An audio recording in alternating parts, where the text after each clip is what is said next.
Okay, for more on this now, California Congressman Devin Nunes, ranking member, of course, of the House Intel Committee. Congressman, good morning.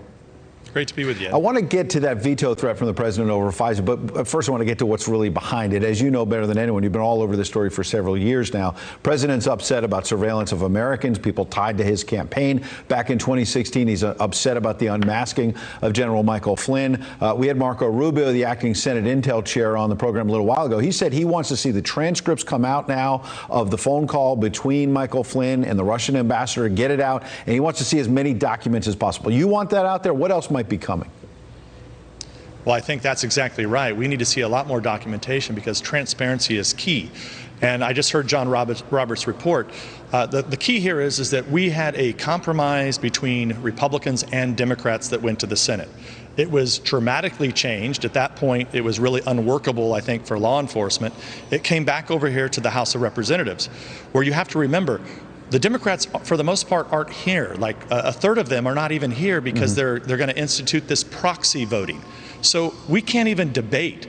And that's the whole reason to have a legislative branch of government, is to debate these issues. Sure. And if we can't debate something as important as spying on American citizens and spying on political campaigns, it really looks like the Democrats don't want to be here because of the political problems that they know, because their party was directly involved in the scandal. Okay, a lot to unpack there, and I'll go through each one, including proxy voting. But let's start with the substance of what the president's alleging, which has gotten him upset and has said, hold up this FISA bill, the surveillance bill. Don't let the government have these surveillance powers until we get to the bottom of what happened in terms of spying surveillance in 2016. Quickly, the president says it's worse than Watergate. What specific crime can you point to that makes this worse than Watergate? Well, we've made 8 criminal referrals, and so I would say there's 2 big ones on conspiracy. People conspired to defraud the United States and took away people's rights. So if you take Carter Page, for example, people conspired to do that. That was a conspiracy by law enforcement.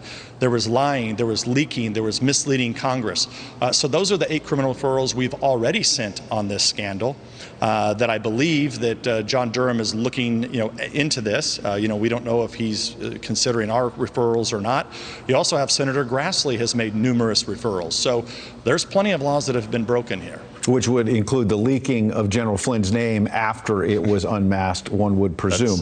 Let's get to the FISA reform question, which is the issue of the day. So the Justice Department, the Assistant Attorney General Stephen Boyd, is saying he hears your concerns about what might have gone wrong before, but, quote, the department worked closely with House leaders on both sides to draft legislation. The Senate thereafter made significant changes. We get all that. The House is now poised to further amend the legislation. If passed, the Attorney General would recommend that the president veto the legislation. So they're concerned, as you are, about the changes. On the other hand, the Attorney General, William Barr, as John Roberts pointed out, has previously said he needs these powers to go after foreign terrorists. So are you willing to make this point about what went wrong in 2016 and hold the Attorney General back from having powers he says he needs to fight terrorists?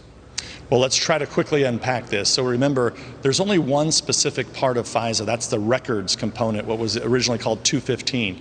That's the only thing that's up for reauthorization. That's actually gone dark. Larger FISA that allows us to target terrorists, et cetera, that's still in operation, and that's in permanent law. That does not expire. And that was the agreement that we made with the Attorney General a couple months ago, was to come to an agreement of something that would actually go back and rewrite that law so that we would have access to the Woods file and all the things that were done in this conspiracy by dirty cops in the Clinton campaign and likely people within the Obama administration. So some of those changes were made. It went to the Senate. It was changed. And that's the problem here, Ed, is that the Democrats aren't even here. The staff aren't even here. They made these changes. I'm guessing they had conference calls amongst Democratic members of Congress. They didn't involve the Republicans, and the Attorney General has said these aren't even workable changes at this point. The Attorney General couldn't even use the legislation under the legislation that's written now, as I understand it. And then you have on top of that, it's an unworkable bill, along with the fact that we still have a real need for transparency so the American people know what happened back in 2016. And you have the press who's denying this, And then you have Twitter, what I call the tech oligarchs that you were talking about earlier, that are bringing a whole new wrinkles to this, because they're essentially editing and censoring what the American people get to see. So we have a lot of serious problems here, and it starts with Democrats needing to be here to work. And you don't believe this is real reform of FISA. Very quickly on proxy voting, you say Democrats are not there. Nancy Pelosi, in terms of your objections to proxy voting, she says House Republicans' sad stunt. The lawsuit you have shows that their only focus is to delay and obstruct urgently needed action to meet the needs of American workers and families during the coronavirus. Got 30 seconds. Your response about why you think she's trying to push through proxy voting and it's not a good idea in your estimation. Well, real quick, I'm standing here in the biggest democracy, most powerful country on earth, in the U.S. Capitol. I haven't seen one Democrat this morning. We are asking people, grocery store workers, people in agriculture, they're all going to work. Where the hell are the Democrats at? So they want to make massive changes to cover up a scandal that they participated in and spying on the president's campaign, and they want to hold conference calls and then just allow people to sit at home in their basement and then vote on this.